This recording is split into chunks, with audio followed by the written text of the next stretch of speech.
Intellectual stew. Oh, we're cooking something true.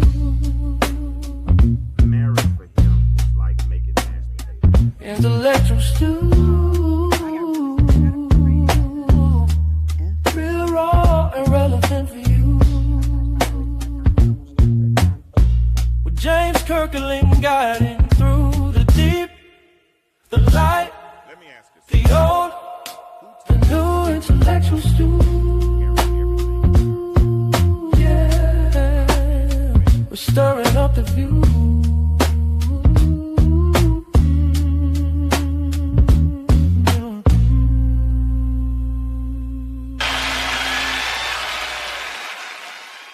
Intellectual stew. Oh, we're cooking something true. Hey, what's up? What it do? Time for another episode of the Intellectual with yours truly, James Kirkland. Hey, go ahead and share this and let somebody know that we are on and we are going to get this conversation started. But it doesn't happen without you. So I need to let somebody know that we're on. Just go ahead and share the thread right quick. I'm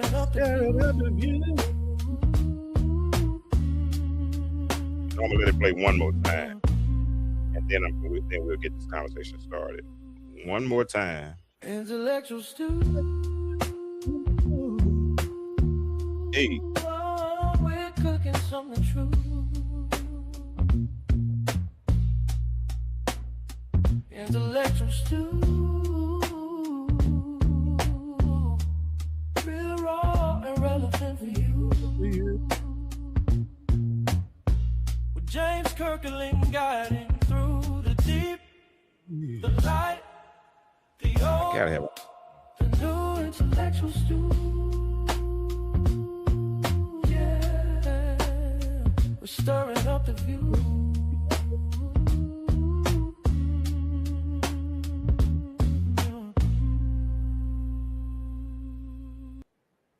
All right, what's up? What it do? Time for another episode of the Intellectual Stew with yours truly, James Kirkland. And I'm excited to be here again tonight as we continue our conversation that we have been discussing around the topic of shame. Shame. Listen, it's 8 o'clock on Monday night, and every Monday night we have this conversation. Listen, I'm trying to share this with a couple of people, so give me a hot second, and we'll get this conversation started. I have a special guest tonight, so he's gonna be with me. So in just a moment, we're gonna get his conversation, and we're gonna continue the conversation on the topic. Y'all know, if those have been following for the last couple of weeks, y'all know what we've been talking about, right? Y'all know what we've been talking about. We've been talking about shame and how shame affects us, really, especially when we're trying to rebuild, like after a public fall, something that challenges who you are, that causes you to question your core identity, or more specifically, it causes you to doubt your purpose, right? Because we're all, whether we accept it or not, right? That's part of our life story, is trying to figure out what our purpose is. And then once we become aware of that purpose, then we walk in that purpose, right? And purpose, when you know what your purpose is, the only thing that really drives your purpose is your passion, right? That's really the only thing that drives your purpose. But when shame shows up, and when shame tells, as I told you in the last couple of weeks, when shame tells its story unopposed, right? Because that's the only story that you hear, is when shame is the only thing telling its story. You hear how bad you messed up, how horrible your mistake was, how you'll never recover from whatever it is that you're going through. That is a tough place to be. I'm still sharing this with a few people that I know that I'm on. But that's a tough place to be. And sometimes going through these public things. How you doing, Kim? Like a divorce or losing a job or losing a position, and you have to deal with that loss.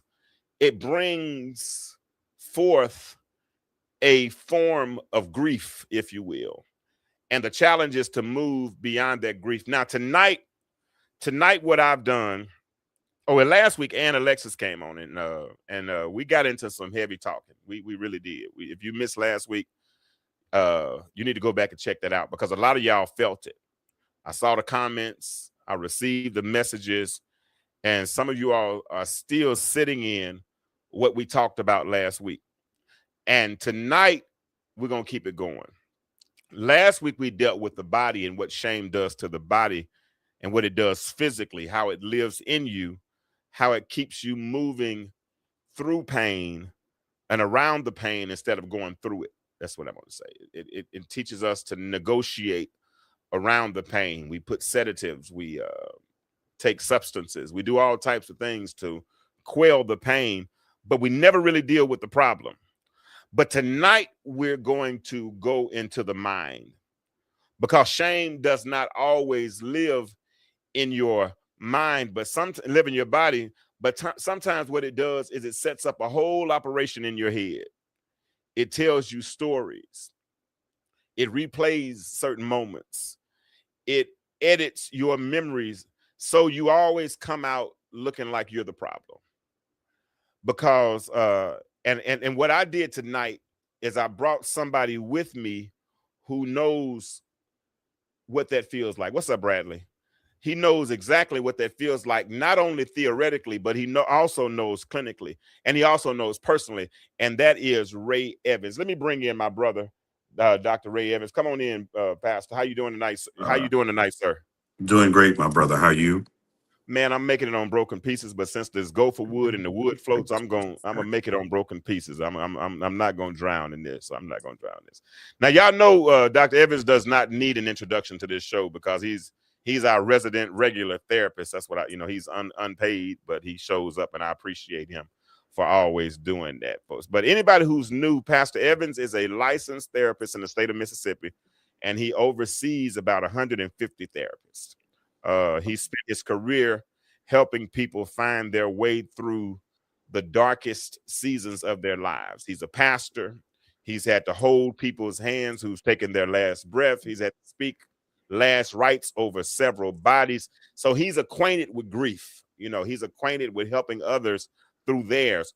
But there was a time that he had to go through his own form of grief because, like myself, Pastor Evans is also one, and I'm not going to say a victim, but I'm going to say one who has gone through a divorce. Hey, what's up, Farah? Farah said, hello, Pastor Evans. Hello. Yeah. Life came for him. He's a pastor. He's a therapist who had to sit in his own shame, or if it was shame, after his marriage ended. And tonight, he's not here as a therapist. He's not here as a pastor, but he's here as a man. And I want to talk to him. And go ahead, Doc. Introduce yourself in your own words, Pastor Ray Evans. Again, thank you, brother, for the opportunity to join you again on this evening. I am a pastor. I am an administrator of a mental health system. We have about 305 staff members across 7 counties here in Mississippi. Went through a divorce. And when I was asked, would I be willing to talk about it, of course, because I think it was a season and a time for learning about myself. And that's the value of sharing with you on tonight. I appreciate that. And let's just get into it tonight because I was married 20 years and I wasn't a pastor, but I was very public in the public's eye as an associate minister and everything else that I did. And I know what I felt having to go through a divorce. I can only imagine as the pastor of a church. First of all, how long were you married? 30 years. Okay, 30 years.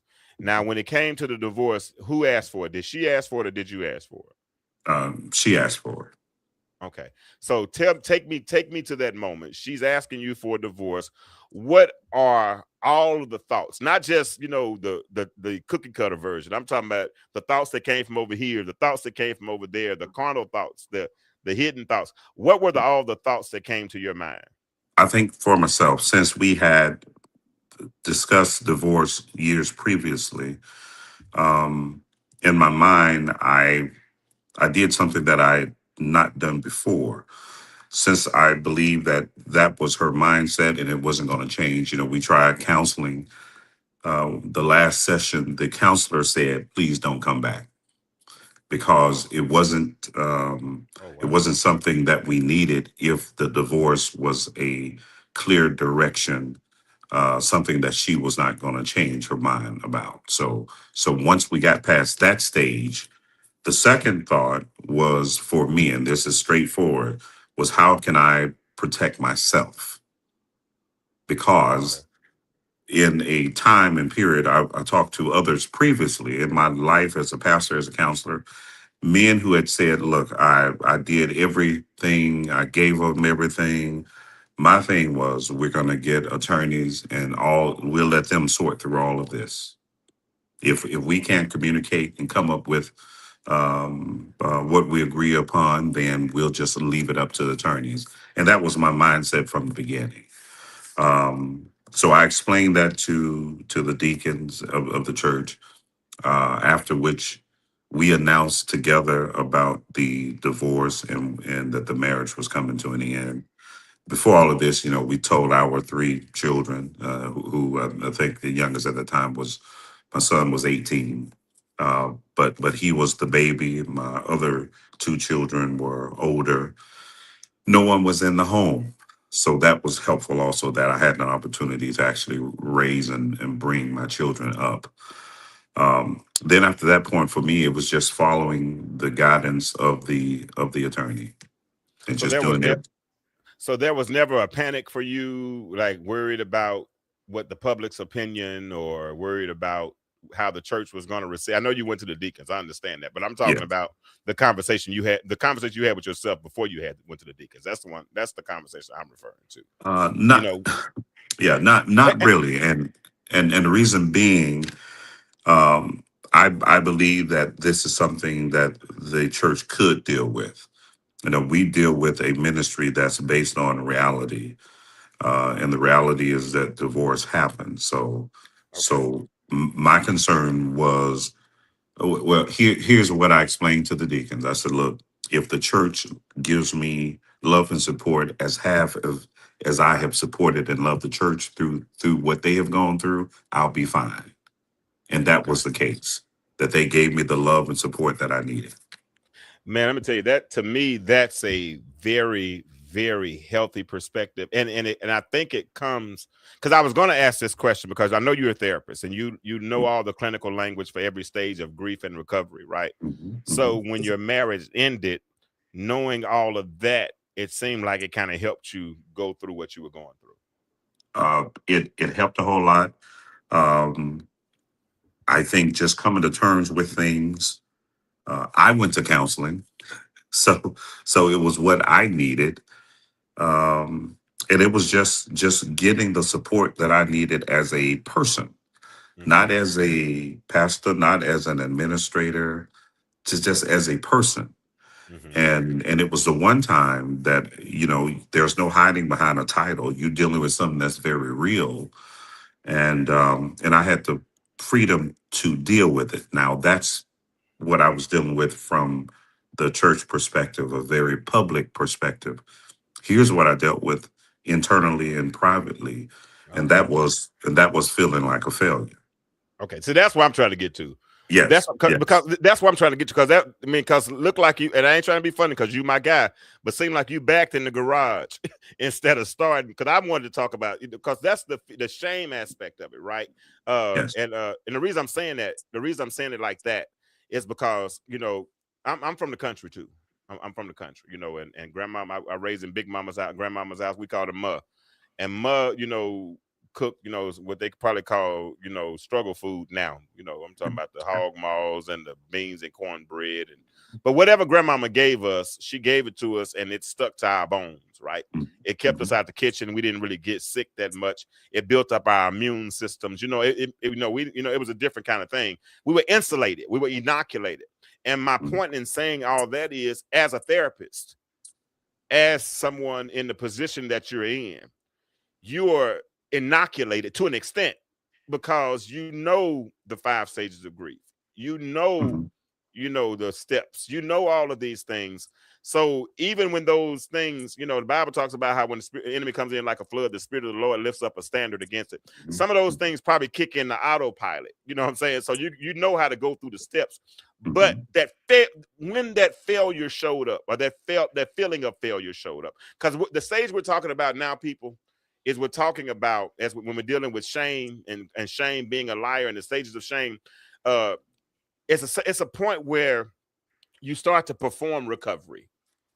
You're not really recovering, but you perform it. You know what I'm saying? Because you can put on the face in front of the people, right? You can say what needs to be said and have the right words. But when you go home and you pull the covers up over your head and you turn off the lights and ain't nobody but you and me. Because the things I started seeing was I wasn't gonna be in the house with my girls because my girls weren't out of high school yet, right? Okay. I Mhm. thought about I wasn't gonna be there to protect them if something Mhm. were to happen to them. I mean, I knew I was gonna miss Fish Fridays and Brenner. I knew all this culture that I had built for the last 17, 18 years that was gone. Yes. And so that to me made me feel like a failure. And then I've been preaching to these people for the last 20 plus years. And all over. And now I gotta go back home and I'm not married to the same woman I was married to. That made me feel like a failure.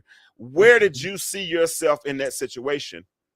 And after you saw yourself in that situation, the failure and all that stuff, how did your clinical training kick back in to help you get through it? Or did somebody have to help you through it? No, no, I had professional help through it, Okay. first of all. And then, we, the whole perspective of ministry is from a very sound place of reality. So I think that was very helpful.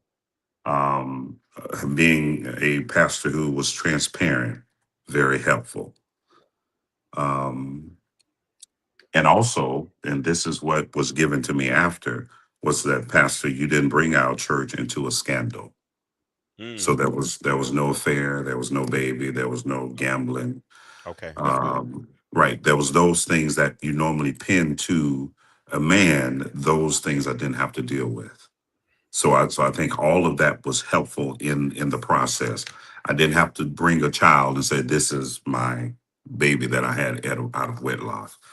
Um, so I think that was helpful too because that standard was still there. And our standard is still given in imperfection, but we serve a perfect God. Yes. Yes. And most of the things that we do are imperfect. They're not 100%, um, as far as every period and every crossing of the T. But at the same time, we're all striving. So I think that was the reality of where I was spiritually. Now, again, I felt like a failure. Okay. And I even went as far as having the conversation with the pastors, with the deacons. If you want me to resign, I'm willing to. Wow. So all of that was there. Um, and then, I questioned myself as a man. I questioned myself, just the normal things that we go through when we're going through something that's dark, something that does not feel good. And I asked the Lord one time, I said, Lord, are you just through blessing me? Is this it? Have I been able to do these things? And is this the way that life is going to turn and it's going to stay like this? So that was my question to God, an honest question, to a loving father. Yeah. And so I had to go through all of that. It was a roller coaster ride. I went through depression, Okay. but I still worked every day. I still preached every Sunday. I took a month off just to travel. I went to visit other churches. Some pastor I knew, some I was just a face in the crowd, and I did that for my own spiritual well-being. But the divorce process drug out maybe 2 years, a year and a half. So it was a long process. But it finally got to the point where we were able to sign off on everything, and and that was it. But a lot of crying nights, a lot of sad days, and it was one of the most difficult things that I've ever gone through in my life. Yeah, y'all give it up for Pastor Evans for being transparent and coming to tell his story, because a lot of people think that men aren't supposed to be transparent. We're not supposed to emote and we're not supposed to feel, but Mhm. we do, and Yes. then take that a step further. Take that a step farther with him having to perform. He still has to perform. He's a pastor. Now he said he took a month off. He went and visited and did those things, but he still had to perform. And that's really the trap for a lot of leaders, right? The trap is that we as leaders know what healing is supposed to look like. So we Bradley, we're real good at putting on masks to do to look like what healing is supposed to look like, right? Yeah. I can think about times that I preached over the years, while going through, grief or whatever. I preached my mama's funeral and told Mhm. myself I couldn't cry or I wouldn't cry beforehand and didn't. You know what I'm saying? So, and pastor still had to be there for his members. He still had to be there for his job. He had to be, and show up every day. And that's the trap for leaders. And the thing about it is nobody questions. You know why? Because we look fine. We Mhm. look Mhm. like we're okay. And not and couple that with the fact of being a black man, because we ain't supposed to hurt no way. Here's the question: did anybody around you know how much you were hurting? Oh yes, everyone. See, here's the thing. I am 56 years old, so I tell people um, who have befriended me, I don't compete with any of my friends. So I don't. If I'm sad, I'm sad. If I'm down, I'm down. I don't have to perk up. I don't have to pretend. So I think that was helpful too. I had men who were around me that I said, "Man, this is the most difficult thing I've ever gone through in my life. I'm hurting. Ugh. I cry every night. I'm depressed." And there was no, I didn't have to, of course, there was a group that I don't talk to. I'm talking about of pastors and preachers because they cannot deal with it. So I had surrounded myself just through life with men who could be there, who could understand, who were non-judgmental, and received nothing but encouragement. Now, probably there was many things said, but the idea is, if you don't know me and you're critical of me, you don't know me. But if you know me and you're critical of me, then I have to listen to that, and I have to take heed to that if you really know me. And thank God he sent men in my life who I could be transparent with, that I could be very open with, that I couldn't do for the congregation or the church leadership. This was something that I needed personal. I needed a support system, and that's what God gave me. Now listen, that uh family, Stew Nation, Stew Crew is a blessing now, because my situation was diametrically opposed. I was about, and that was my fault because I isolated. My shame led me to isolate myself. Mhm, You know what I'm mhm. saying? And so that brings me to this point. There's a scripture that talks about when Jesus left the 99 to go find the one, right? And I was over here isolated, and I think I might have wanted somebody to come get me, even though I was hidden. Did anybody come looking for you, or did they have to find? Did they have to look to find you? Oh no, I mean those who see. Here's the thing. This was the second time we had been separated, talking about divorce. So that crew came around me during the first time. Those same old men. Nothing had changed. I'm very private, so it's just like, if I don't know you, I'm not saying anything to you. I'm not going to allow you to get close to me because I don't know you. So it was the same men. During that time, God added some pastors who were very strong and solid men, and I remember spending time with them. The deacons came closer. We had every quarter we had a dinner together, and basically just to check in with me, check in with the other brothers to see how you're doing. Those things were life saving. The support that I got, not just from the men of the church, but from the women. And this was the question. Okay, the men can support you, but how do the sisters feel about you? And I Yeah. remember sitting in my study one Sunday morning, knock on the door, and an older sister came in and talked with me. And that gave me all the hope that, look, I can make it through this thing. The church can make it through this thing. Is it ever something that I will be totally, I'm not okay with divorce. Um, that wasn't my decision, but my mindset was Ray, you're going to preserve yourself. For the first time, you're going to think about you, and you're going to think Yeah. about you taking care of you, and that's what I did. Um, to me, I think it was a waste of a whole lot of money. I think we could have come to terms, but now again, I didn't want to isolate myself, but I did want to insulate myself. Okay. The whole idea about isolation, again, God puts you in a solitary way sometime to speak to you, to spend time with you, for you to spend time with Him, but He never isolates you. Hmm. Satan causes isolation, Yeah. and every time it's to destroy us, not build us up. So Yeah. I was insulated to a certain degree. I wasn't isolated. I was open to every friend who wanted to call or come by. I'm open. My door is open. You come and we sit and we talk.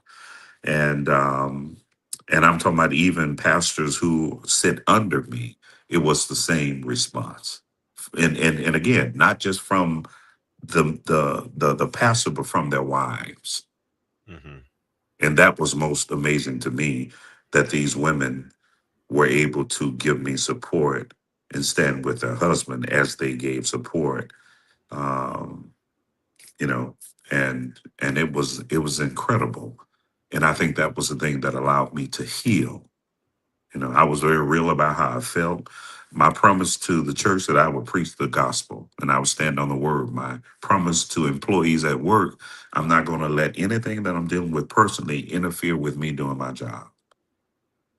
Did you make that promise publicly, or you just made it to yourself? No, I mean, to staff who would come to me, I would tell them, we all go through stuff. I will not let anything that I'm personally dealing with, affect me and my handling or my management of you, because I Okay. think they still deserve the support, the direction, the guidance, the mentoring. Even if you don't call it that in a necessarily in a work setting, they still needed that from me. So I had to avail myself. And God showed His hand in my life, and I'm just thankful for that. I mean, He opened so many doors. He answered so many prayers. Um, he did things that I would consider miracles in my life during the darkest stage of my life. So when people talk about hurt, when they talk about pain, yes, been there, have been totally engulfed in it, and then God brought me through it. And Yeah. that's the testimony. Not that you had to face something, but the way God brought you through it. It was during that time that I tell people technically I was homeless. Mm. And I did not have a place to stay. God worked that out. All right. When I asked God, "Are you through blessing me?" He came through in a great way and gave me a promotion that I never thought would come. Hmm. You know, so everything that looked like had been taken away, God gave back to me in a miraculous way, and that did nothing but cause my faith to increase. Yeah. And You I, know, I appreciate the fact, and I want people to hear it. Don't run past that part of the story. I think a lot of, because a lot of us handle shame differently, and Ray did go through his period of shame, yes. but but the thing is that Ray wasn't guilty. He wasn't, like Well, that. I think well, that's well, one of the let most. me Well, let me say this now. When you talk about guilt, I could have been a better husband, and that's what I I know. get that. I get Yeah. that. But I'm talking about it like one thing, and we all get. And trust me, I can see it. Okay. But I can. Yeah. But what I'm talking about when you said your name wasn't attached to any scandal. Right. Yeah, Yeah. the reasons most of brothers especially we get divorces is because we either infidelity or Yeah. mismanagement of money, things of that nature, but you're right. Sometimes, like the brother said Mike said on the show a few weeks ago, he said I could protect my wife from everybody else, but I didn't learn how to protect them from me, because Yes. there were certain Yes. things, and there's some things that I could have done better. I can say probably could have done better as a Yeah. father, you know what I'm saying? And I've learned that later. I'm sure my children let me know as they got older, and they got voices, they Mhm. started to speak Yeah. and let me know how horrible of a dad. I'm joking. I'm being facetious when I say that part. I really am. They've never said anything like that. They're all doing their own thing. Because here and this is what I want to get to also, because we talk about shame and one thing and one way to overcome shame, family, is, and y'all, if y'all haven't liked this post or shared this post, please do so. What's up, Dom?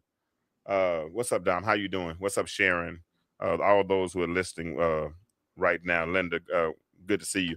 But when you talk about shame, what you really want to do is you want to separate the experience from the identity, right? What you did is not who you are. Mhm. I hope you understand that. And here's what I want to get to. You're a pastor. Your identity is tied to your role, your calling, your community perception of you. When your marriage ended, how did you separate what happened from who you are? Because a lot of men in ministry, those two things collapse into each other. How did you Well, separate those two? I didn't really feel a need to separate it because I am who I am, and we're dynamic beings with multiple levels. So I didn't separate from that perspective. What happened to me. Ray, the pastor, the brother, the administrator, the friend, the father. I didn't have to compartmentalize or separate my life out in that way because what happened to Ray happened to Ray. And Yeah. regardless of the title or the role, it happened to me and I had to live through it. What I do not allow people to do is speak as though they are God, Mm. meaning I know enough Bible where you can tell me that something in my life has disqualified me because you're not God. You can't tell me that God will not use me because you're not God. So I think I was clear, but just think now, been pastoring this July would be 17 years. Um, so the whole idea is I know enough of the Bible to know what's there and what's not there. So you can't tell me from a denominational perspective, from a traditional perspective. And remember, I have sat with people who said, "Look, once a man is divorced, pastoring is ruled out for him." Okay, that's the way you feel, but that's not what God says. Mm-hmm. So that was clear. But now when I first started pastoring, it's just like I'm a husband, I'm a father, I have a wife. You don't need to tell her how to dress, how to act. We were adults when we came here, and when we leave, we'll still be adults. So we don't need you to. I don't need you to dabble in my family affairs. You can say anything you want to my kids, just long as I can say something to your kids. When I'm on vacation, I'm on vacation. So if something happens now, that was day one. But now I had served as a deacon for 10 years, so my mind was clear about certain things and how they should be. I missed a lot, have learned a lot, but some things I was very clear with, and that was the separation of the church business and my personal affairs. Because I respected that with other people, and I demanded that same respect. Okay. Look, my internet from acting like it don't want to cooperate tonight. I don't understand. I paid the bill, so it ain't going off. So I don't know what it is, but it wants to try to drag a little bit on us tonight. It wants to drag on us. But that's and that's the key thing. When you talk about separating the experience from the identity, uh is understanding who that first letter of the word identity. You know what I'm saying? I did it. You know what I'm saying? I Yeah. definitely did it, and once I did it, but that doesn't mean that's who I am. That's just something that I did, and I and Yeah. I made a mistake. That's one of the hard, but the sad reality is that we can forgive everybody else, Mhm. but a lot of times we find it hard to forgive ourselves. Did you struggle with that at all? Yes, because I think that's a common humanity issue. And I've seen that in individual therapy. I've seen it in group dynamics, how we can give grace to other people. And then the most difficult people to give grace to is ourselves. But now here's what I have been teaching for years, that God does not deal with shame, meaning God does not utilize Okay. shame. Romans chapter 10, verse 11 says, "For the scripture says, whoever believes on him will not be put to shame." So whenever we have this thing of shame being incorporated, we have to believe that that's not of God. Take, for instance, a parent who would try to shame a child into compliance or doing better. It never works. What you do, Yeah. you scar that child and can force that child into a lifestyle or a mindset that is totally destructive, when your aim was to do something positive, but you utilized the wrong tool when you Yeah. utilize shame. If God does not use shame, then why are we so willfully using shame to embarrass people, to make people feel down or below, beneath themselves? When the Bible talks to us, we address sin. We have to address sin. But at the same time, let us build each other up. So I can identify sin and build you up at the same time without tearing you down. Man, you cannot get me with tough love. I promise you that I've never in my life responded to tough love. I'm talking about from coaches, from Uh-huh. I just never have been one to respond to that, Why not? So I don't know. I don't Okay. know. All right. I Because really yeah, I don't I know. have, because I have utilized it so much that I care about you. I love you. But then there's a line that's drawn. I hate being embarrassed. I mean, and I hate being put on the spot. I don't, I especially when you're publicly trying to embarrass me or you're trying to shame me, and I know it, and you think But you're but gonna get but a but now that's not tough love, because tough love. Why would I want to shame my 15, 16-year-old son? I mean, make him embarrassed. I mean, coaches do it. I mean, a lot of people in authority do it. Uh, I don't know co- what it is. Coaches may do it from a challenging perspective, but now Yeah, if you're tearing your players down, then you're not building them up. You man, I've can you seen. can you can tell your star player, man, you didn't come through today. You played lazy. That's not you. You don't say, look, you're gonna run 50 laps because you didn't score you scored under your average, because there's a team. That's a smart way of doing it. I know my coaches used to get on my nerves talking crazy. Look, I couldn't stand Coach Burrow. I'm gonna say his name. I couldn't stand him. He just call it. I don't know. I don't know, man. And if I get really into it, I probably hear other voices in my childhood that I probably don't need to talk about tonight. You know what I'm saying? But Well, think about this. The one thing that shame does, and I looked this up just to make sure, it internalizes negative self-talk. okay.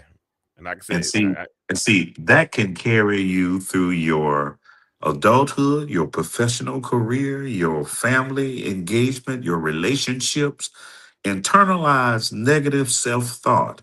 I said Sunday doing the preachment. Self-esteem is what we get from our homes. We don't get self-esteem from our neighborhood. We get self-esteem from our parents. And if we don't get it from home, we're going to seek the building up from some other source, when it should come from moms and dads. Here's the thing that my ex-wife has done with our children. She has built them up. She okay. has said some things to my son that were never said to me.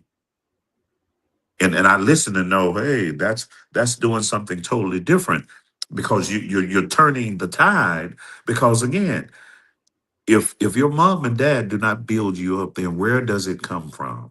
God has to open some other avenue, but he opened it up when he gave you a mother and a father. Yeah.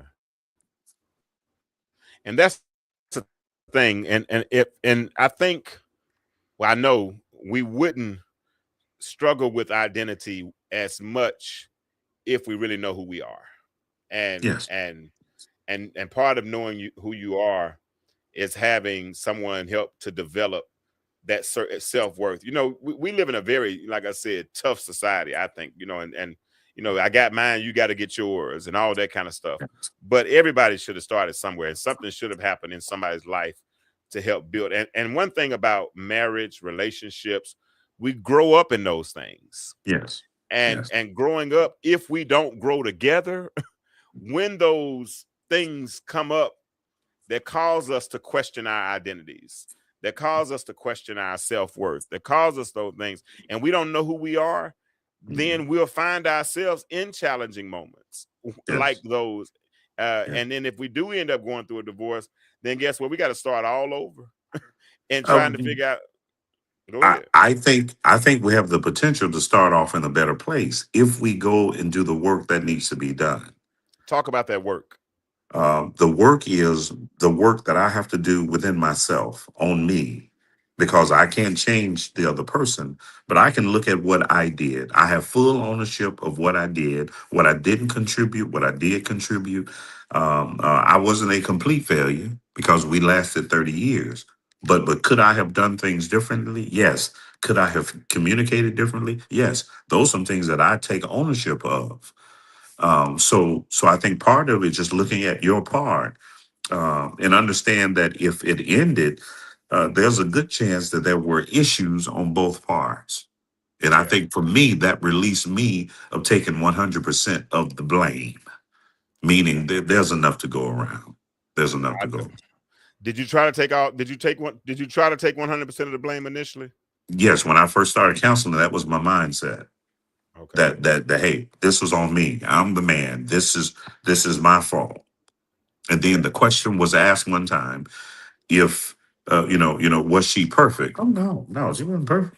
Well, why are you taking everything? Oh, okay. Oh, okay. I see that now. Because the way we relate to one another, here's a truth. The grace that we give our brothers and sisters is not the same grace that we see given to husband and wives. Mm. The line is drawn quicker. Why is that?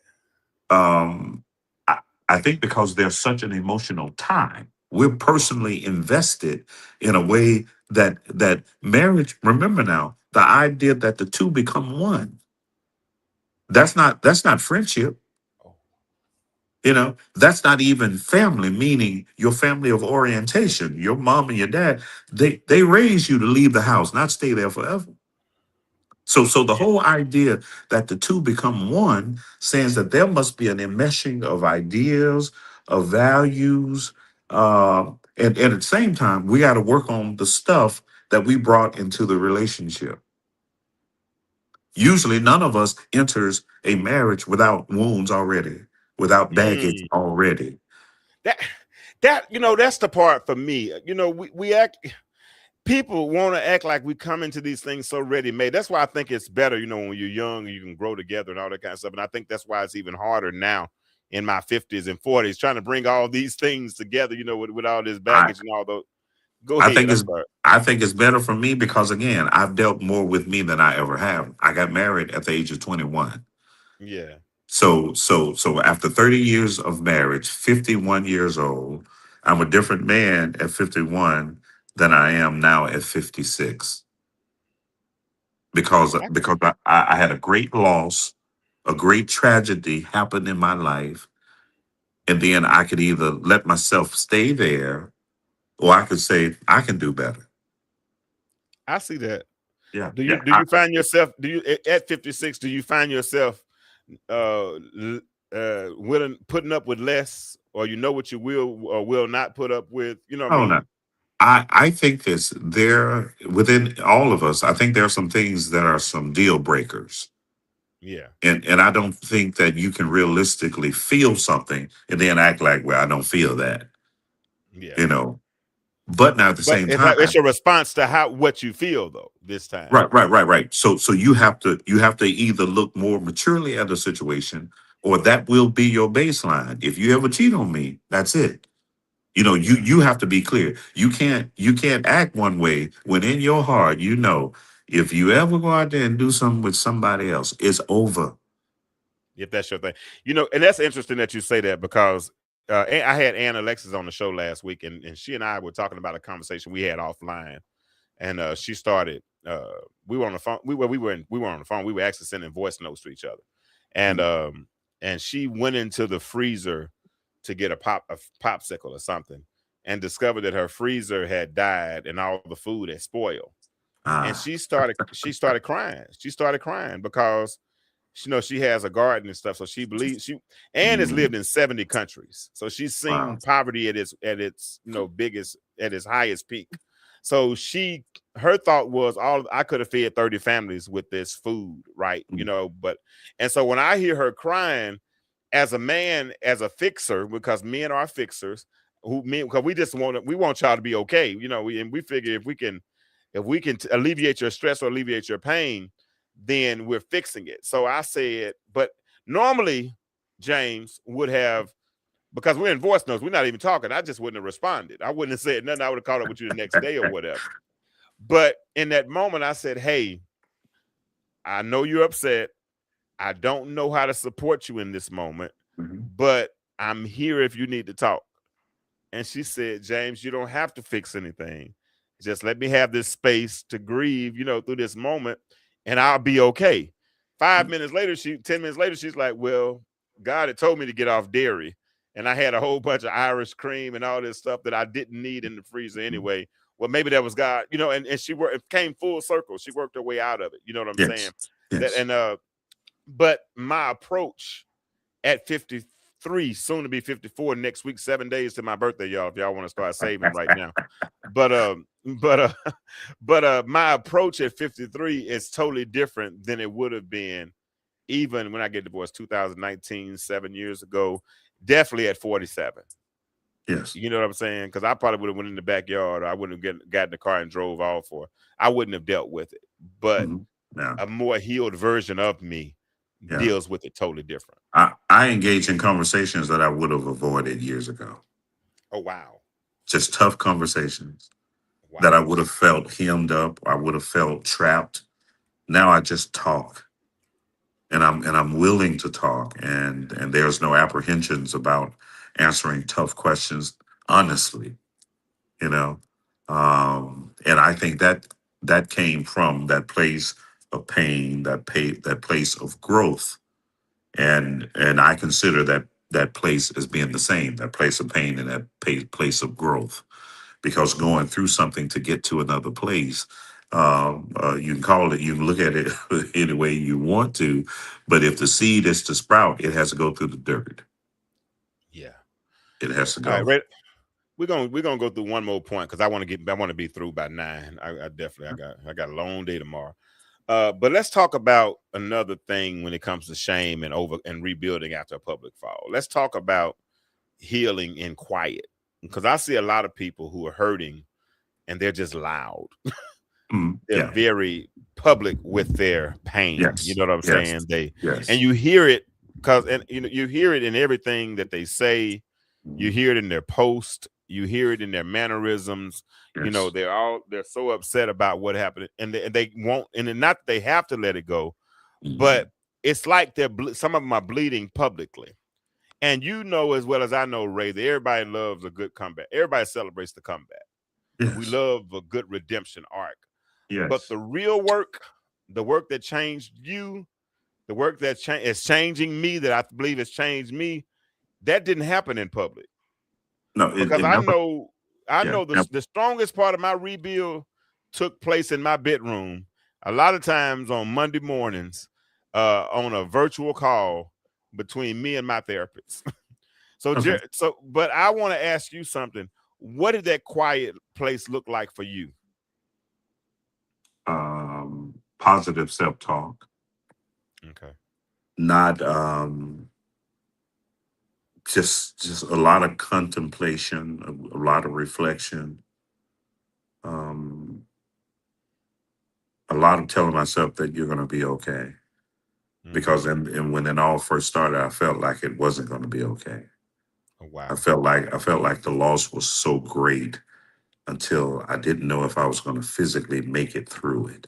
That's what I felt. And then during the process of things, you're realizing the power of God and what He can do through His healing. is greater than anything that we can experience when it comes to a threat or a potential threat of loss. Um, but I think that was part of it, being not having anything negative or negative to say about my ex publicly. You Mm. know, there was no need for that. You know, I wanted to still upbuild her and for her life to be good too. And people may still ask me, I just want her to be happy. I want her life to be full. I want it to be enriched, but I want her to be happy. You know, so there's no ill will there. We still have three adult children that if a crisis ever happened with them, we would still join forces and do what we need to do as parents. Yeah, That wouldn't change anything, you know. absolutely. So I think if we take the focus off of us and make sure that those around us are doing well, that is helpful too. So checking in with my children, just see how they are doing, how they were doing with the whole process.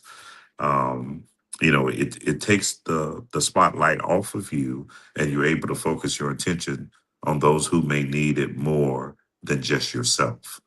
A man once told me years ago, he said, when we don't plan something, then it seems like life gets darker.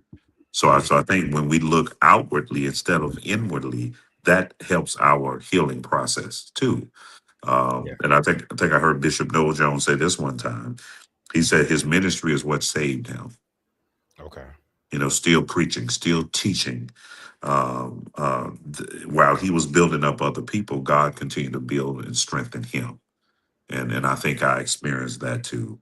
Um, and I can still say after all of that, God is still good. But I could not focus totally on myself. I had to still be ministry minded. I had to be family minded, and I had to know that more difficult things were going on in the world than my divorce. Yeah, You that's know, good. You said you checked on your children. Did your children check on you? yes, Okay. yes. And I have a different, you know, uh, I believe I'm a great dad, so I still believe that I tell my children all the time, your dad is a phone call away. My son lives about 2 hours away. Hey, My bud. youngest my youngest daughter lives 6 hours away, and my oldest daughter lives 3 hours away. And there have been times when I've left work to drive 6 hours. Mm. Because if the need is great, dad has to show up.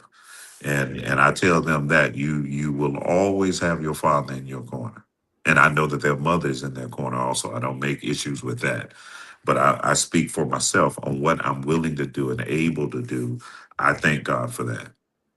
Well, audience, I appreciate you all for tuning in tonight. Ray has been on, and we've talked about shame. Shame for Ray was a little different, a little different because he had number one he's has therapy. He's been trained clinically, and so there are some things that he just knows. But even knowing that, it was certain things that he still couldn't insulate himself from because Right. it's very human emotion. It's a very real issue. And he went through his period of depression. He went through his period of shame. But one thing Ray had that a lot of people didn't have, and a lot of people don't accept. I was one who didn't accept it. I had it, but I didn't access it.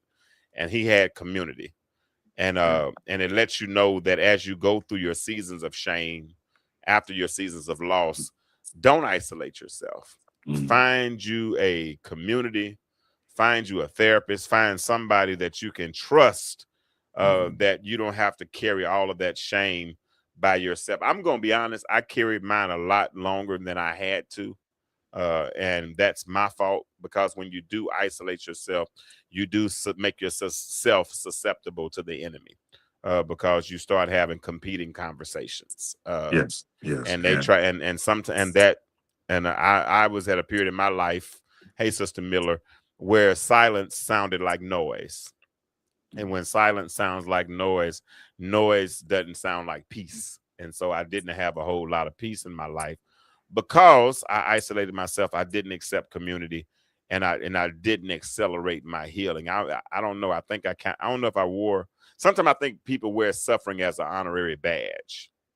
mm, They talk about being. They talk about healing all the time, but they never say that they're healed. And I Well, don't know if they really yeah. ever want to get to that place of healed. I don't know, Ray. I don't know.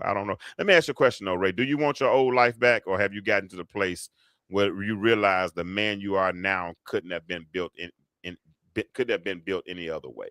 Well, I know that God allows things to happen for a reason, Okay. and I try to look at the positive to understand those reasons, the benefits and the blessings. Even though it was something that was dark and tragic in my life, I am better now than I was back then.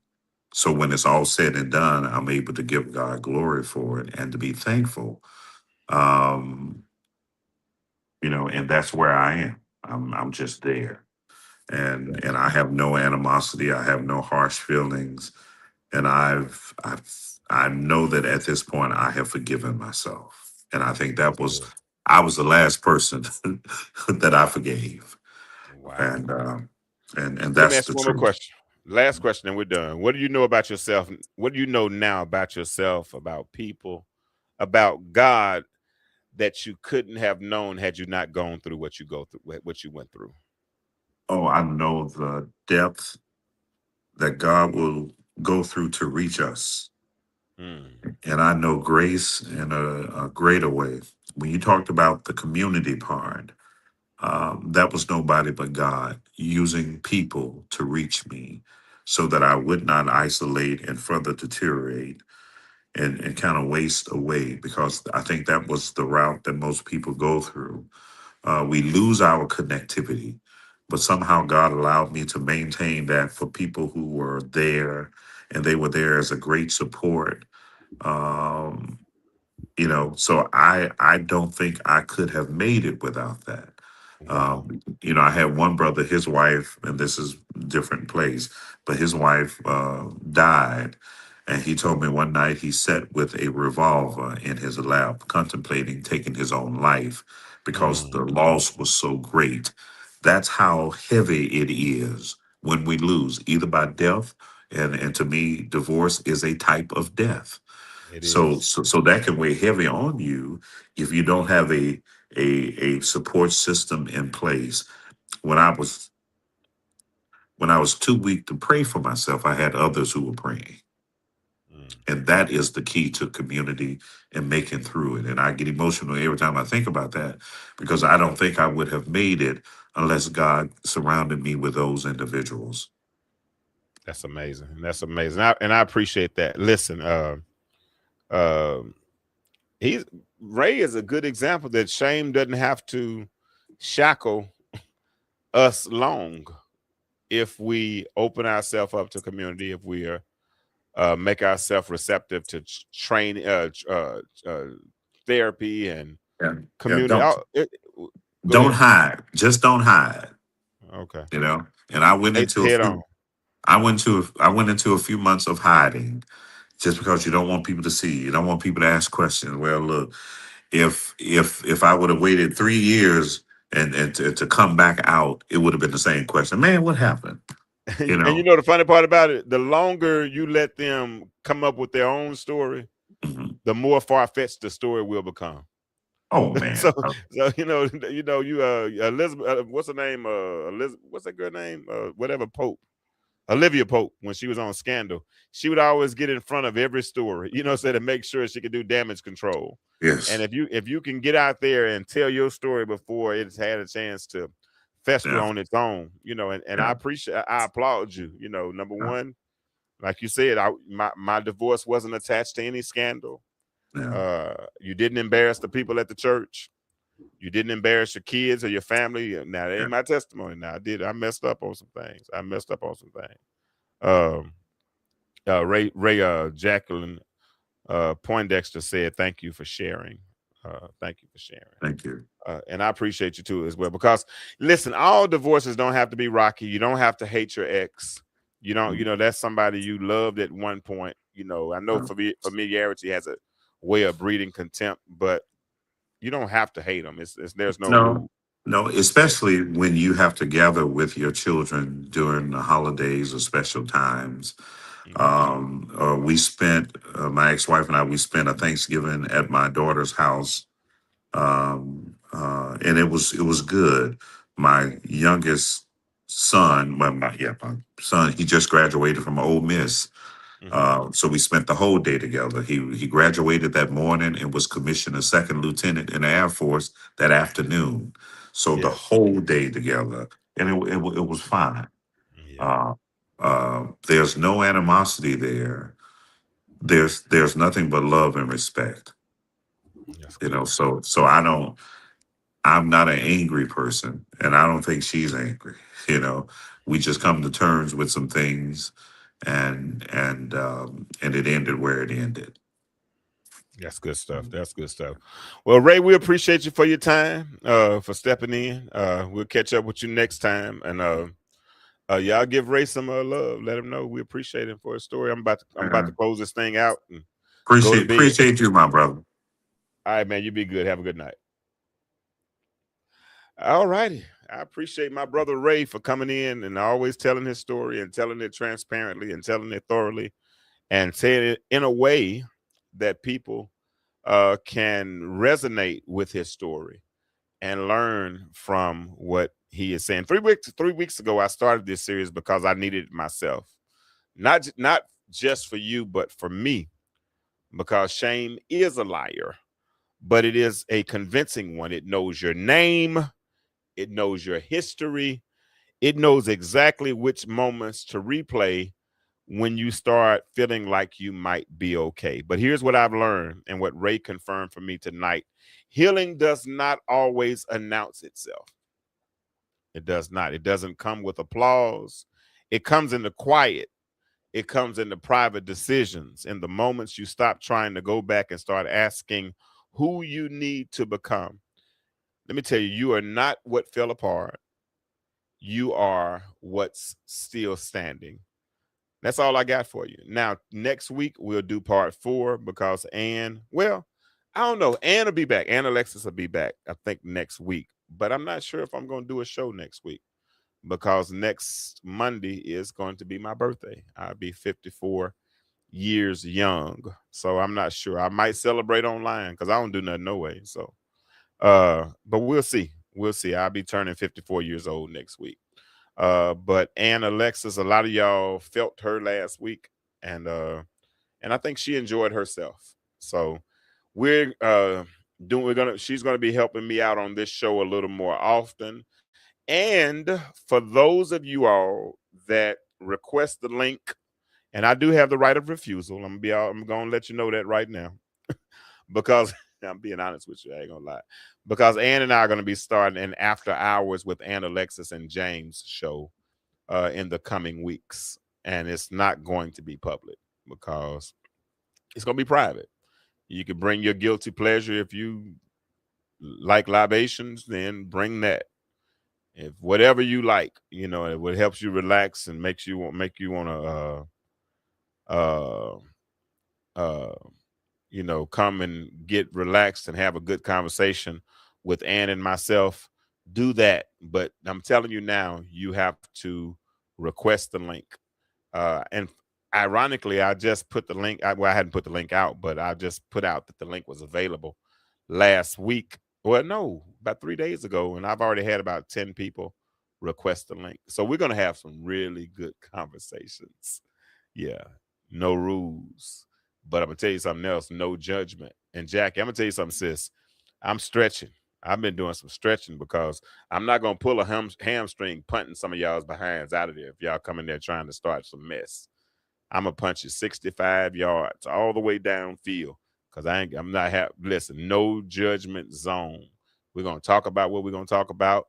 If I hear anybody screenshotting stuff and trying to nah, we ain't doing none of that. It's not happening. It's not happening. I will punch you 65 yards. I mean, it'd be so fast. I kick you out of there.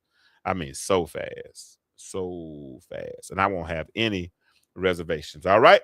So, if all hearts and minds are clear, yeah, and y'all, guess what? Tonight, my doggone light. That's why it's a little bit darker in here.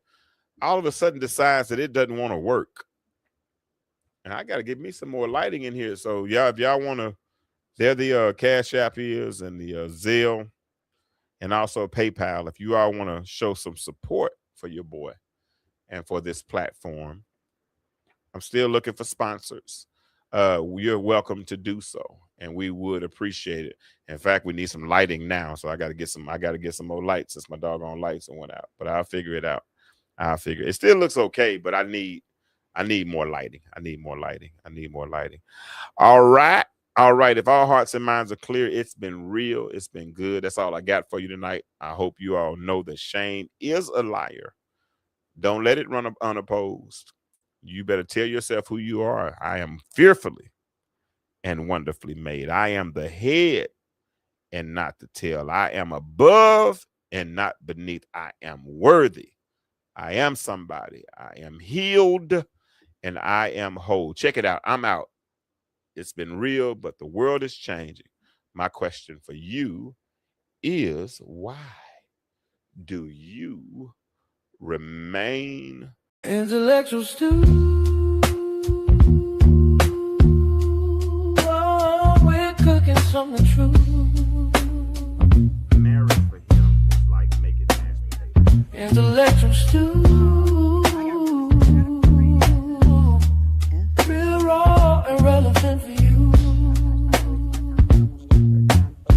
With James Kirkland guiding through the deep, the light, Let me ask you the old, the new intellectual stew. Yeah, we're stirring up the view.